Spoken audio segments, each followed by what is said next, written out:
امراء احمد صاحبہ کے ناول نمل سے اقتباس۔ رحمت۔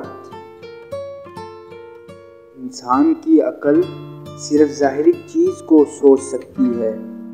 اگر ایسا کوئی واقعہ جو ظاہری طور پر نقصان لگ رہا ہو، یقیناً اس کے پیچھے اللہ تعالیٰ نے کوئی فائدہ رکھا ہوتا ہے، لیکن ہماری عقل اس کو تسلیم نہیں کرتی۔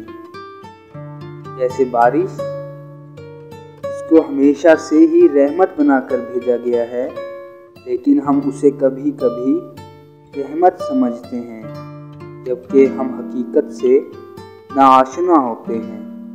اس بات سے ہم نے یہ سیکھا کہ ہمیں خود ہی نتیجہ اخذ نہیں کرنا چاہیے کہ یہ ہمارے لیے رحمت اور یہ زحمت ہے۔